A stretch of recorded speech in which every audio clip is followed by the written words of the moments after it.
This is a true story, and it still gives me nightmares. Because the lockdown didn't start when the man got in, it started after he was already inside. It was a rainy Thursday in October, one of those gray, moody days where time moves slow and nobody wants to be at school.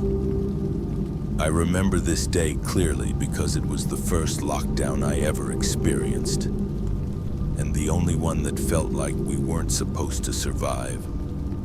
I was in art class, 8th period, the final class of the day. We were quietly sketching, barely paying attention to the soft music playing in the background.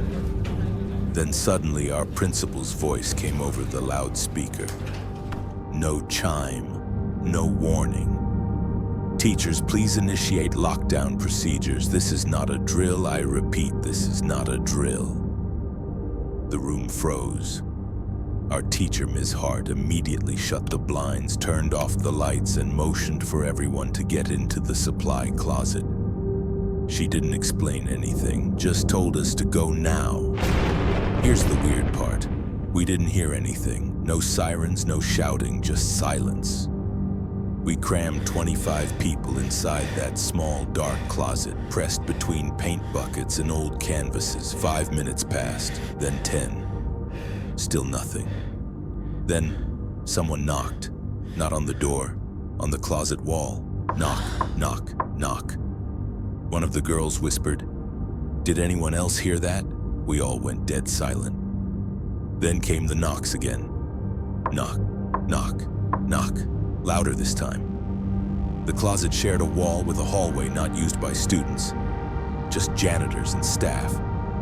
There wasn't supposed to be anyone there. Then, a whisper came through the wall.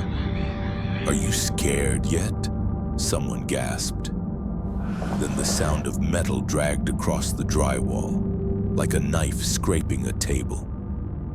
"I've been waiting for this day," a girl screamed. Ms. Hart had to cover her mouth.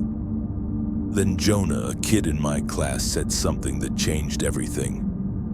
"Guys, I saw that man earlier today." He said during lunch he went to the back hallway bathroom and saw a man standing there, bald, dirty jacket, just staring at him. He didn't blink, didn't move. Jonah thought he was a janitor at first, but something felt wrong. That's when the intercom came back on. But this time, it wasn't our principal. It was a man's voice, a voice none of us had ever heard before. "Our class, closet. I know you're in there." We froze. "Let's play a game," he said. "I'll count to 100s. And if I'm still hungry by then, I'll come find you." Then silence. We thought we were done. But outside, we finally saw it, red and blue lights flashing. Police. We waited and waited. Finally, we heard officers yelling from the front entrance. They swept the building. What they found was horrifying. The man had entered hours earlier wearing a stolen maintenance uniform. He was hiding inside the ceiling crawl space, watching us. He had no gun, just a rusted kitchen knife. They caught him as he was walking toward our room, seconds before he reached us, and here's the part that still makes me sick. He used to work at our school 10 years ago. He was fired for harassment. Nobody recognized him. He lost weight, grew a beard, changed everything. The security system back there didn't even cover the rear hallway. To this day, we don't know what he really wanted or why he picked our class. But I always wonder, what would have happened if we hadn't locked that closet door?